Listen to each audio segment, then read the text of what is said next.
Genap untuk terus mengawal ya, Freeport ini benar-benar bisa bermanfaat bagi bangsa dan negara dan tentu bagi masyarakat Papua, tempat Bapak mengeruk, hasil tambang ya, Pak. Dan di sinilah kita melihat, bahwasanya Komisi 6 berkomitmen untuk mengawal itu. Untuk itu saya persilakan Pak Dirut untuk menjawab, pertanyaan dari teman-teman. Silakan, Pak. Baik, terima kasih Pak Pimpinan.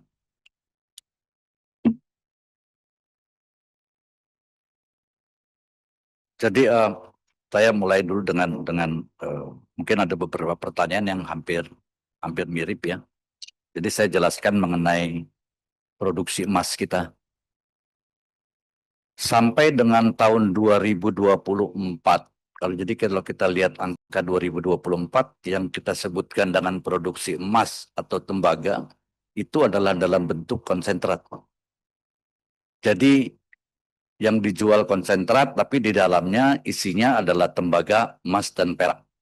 Jadi semua konsentrat yang pernah kami jual dari awal sampai dengan terakhir di 2025, ini September sampai bulan Juli kita masih ekspor konsentrat sebagian Pak ya, sesuai dengan kuota ekspor. Karena kebakaran itu. Tapi sejak bulan Mei kemudian sudah walaupun izin kita sampai bulan September, tapi akhirnya di sekitar bulan Agustus kita sudah berhenti mengekspor konsentrat. Jadi semuanya ini dalam bentuk konsentrat. Jadi memang tidak ada yang kemudian didapatkan oleh PT Antam emasnya. Karena semuanya dalam bentuk konsentrat sampai dengan tahun 2024 bulan Oktober baru mulai mau produksi emasnya gitu kan. Mulai produksi emasnya terbakar sehingga emasnya juga tidak bisa berproduksi. Emas batangan pertama walaupun smelternya masih belum beroperasi, tadi saya jelaskan ke Pak Nando bahwa ada lumpur anoda dari PT Smelting yang dimurnikan emasnya di smelter baru kami. Jadi bulan Desember, tanggal 30 Desember itu kita sudah mulai produksi pertama emas. Yang kemudian di bulan diresmikan oleh Pak Presiden Prabowo. Dan kemudian berikutnya adalah bahwa kok masih ada yang diekspor dari yang kita. Ini tantangan kita juga Pak adalah bahwa di saat-saat awal kami memproduksi emas, itu kadarnya belum bisa mencapai 99,99. Baru sekitar 99,5. Jadi memang kami terpaksa mengekspor itu. Kan oleh peraturan perundang-undangan memang dibolehkan. Itu tapi akhirnya kami mengadakan suatu pembicaraan dengan PT Antam. Bagaimana kalau yang produk kami yang di bawah 9999 itu bisa kemudian dimurnikan di logam mulia. Itu pembicaraan masih berlangsung, sudah hampir final. Tapi kami sekarang udah bisa produksi 99,99 terus secara konsisten gitu ya. Jadi mestinya tidak ada masalah lagi bahwa seluruhnya produksi kami akan dikonsumsi oleh PT Antam. Memang sebelumnya ada sekitar 1,5 atau 2 ton yang kita terpaksa ekspor. Karena kadarnya di bawah itu. Tapi sekarang ini mestinya sudah nggak ada masalah. Proyeksi kami ke depannya 26 ton itu akan dikonsumsi oleh PT Antam. Nah, ini menyangkut juga dengan produksi di atas bahwa memang harga lagi bagus, permintaannya Antam banyak, permintaan masyarakat banyak. Kok kenapa kita produksi cuma 26 ton sih? Ya sangat disayangkan Pak adalah bahwa begini, kami yang produksi kapasitas ini mungkin agak membingungkan sedikit. Kita biasanya menghitung kapasitas produksi dalam biji Pak, biji yang kita produksi.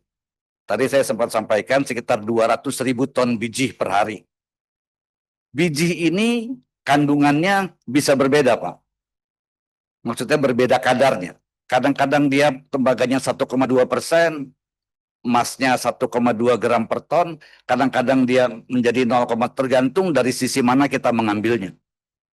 Kita mengambilnya nggak bisa dari sisi itu terus Pak. Misalnya, oh ini kadarnya tinggi, ya udah di situ aja kita gali terus. Dia harus dalam bentuk sequence karena tambangnya adalah tambang block caving, harus sesuai dengan draw points yang ada supaya dia stabil. Jadi pada saat dia kadarnya rendah, produksi kita akan, produksi metalnya ujungnya akan menurun, Pak. Karena kan biji dikali dengan kadar, dapatlah metalnya. Baru dikali dengan harga juga bisa naik turun.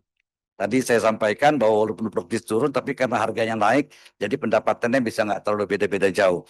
Nah, inilah yang membuat bahwa kami juga ibaratnya dalam hati kecil kami menyesal juga, loh ini harganya lagi bagus, kenapa kita justru tertimpa musibah untuk produksi tahun 2026 hanya 26 ton, padahal kita punya kapasitas bisa sampai 50 ton. 50 ton itu adalah kalau kadarnya memang sesuai dengan produksi yang sesuai. Sekarang kami produksi hanya kira-kira 70.000 ton, adalah sekitar 30% dari kapasitas produksi 210.000, sekitar 200 ribuan ton, bisa 210, 220. Bentar Dan- Pak, izin. Saya ingin menegaskan. Ya. Kami kan rapat dengan Antam tadi singgung oleh teman-teman bahwa rapat dengan Antam itu kita ingin komitmen yang jelas. Kami kan ingin memastikan bahwa produksi emas dalam negeri ini baik dari Freeport itu akan dibeli Antam. Bapak sudah menjelaskan kepada kami tadi bahwa Bapak sudah MOU dengan Antam. Bersepakat dengan Antam untuk bahwa Antam akan ambil 30 ton. Dan Bapak bilang produksi Bapak bisa 50 ton setahun. Dan Bapak juga sempat bilang kepada kami tadi bahwa Bapak berkeinginan kalau bisa produksi kami semua dipanggil Antam. Itu komitmen ya Pak? Iya Pak. Nanti kita akan masukkan kesimpulan ya, karena memang kita ingin produksi dalam negeri ini dikuasai sebanyak-banyaknya oleh kepentingan dalam negeri. Ya kenapa Antam harus impor kalau Ya. bisa dapat dari barang dari Bapak? Ya, setuju kan? Nanti tolong kesimpulan. Terima kasih. Lanjut Pak. Pimpinan izin sedikit. Pak Dirut, itu 26 ton melihat momentum saat ini apa nggak mungkin bisa di-adjust, Pak? Pak, kalau bisa saya juga senang Pak, pasti kalau bisa produksi lebih banyak lagi. Karena tambang GBC-nya ini belum bisa produksi penuh. Tambang GBC atau Grasberg Block Caving ini adalah yang paling besar Pak di kita, di dalam kompleks tersebut. Itu kalau dilihat dari kapasitas biji ore-nya, kapasitas produksinya, kalau yang sekarang 70.000, itu bisa 150.000. Jadi porsi yang paling besar ini harus kita hentikan dulu sementara. Sampai dia betul-betul aman, mulai bulan Maret 2026, baru kita akan mulai Pak. Dan dia memerlukan waktu untuk bisa meningkat ke tingkat penuh di akhir 2026. Makanya kalau dilihat dari proyeksinya, di 2027, angka produksi kita sudah langsung naik Pak.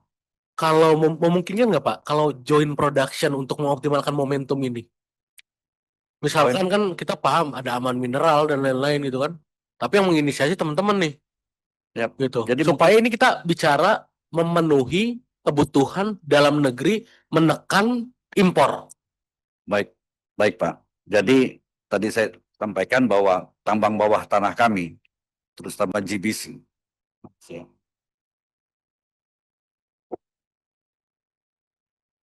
Kasih lihat 3D. Jadi tambang bawah tanah kita diambilnya dari bawah Pak. Dari bawah, dan ini harus sequence. Ini tambang Grasberg Block Caving misalnya. Peralatan kami semuanya ada Pak. Cukup untuk produksi 50 ton. Orang kami juga cukup Pak. Pendanaan kami juga cukup untuk, tapi tambangnya belum bisa harus diamankan dulu semuanya. Jadi bukan yang kita nggak mau karena kita nggak punya sumber daya, nggak, sumber daya kami cukup. Ini bisa dilihat apa dulu di full screen, ini tambang. Tapi tambangnya belum bisa ditambang Pak sekarang. Karena kita harus pastikan dulu itu semua aman. Tadi kita sepakat semuanya Pak ya, bahwa yang namanya keselamatan itu adalah hal yang paling utama buat kita. Ini terjadi insiden sehingga kita harus tutup dulu seluruh tambang GBC. Jadi tambang GBC itu kalau kita lihat di situ di bawah Grasberg Open Pit ada tambang Grasberg Block Cave ya, Grasberg BC. Kemudian di sampingnya sedikit ada kucing liar, di sebelah kanannya ada Deep Mill Level Zone atau DMLZ, sama di sebelah kiri di bawah. Iya Pak, ini di bawah tanah semuanya. Iya Pak, Grasberg BC itu yang bermasalah, kita harus tutup. Di bawah sampingnya kucing liar Pak. Ya, nggak jauh dari situ, kira-kira 2 kilometer. Nah, yang sekarang kita operasikan adalah Nggak kelihatan.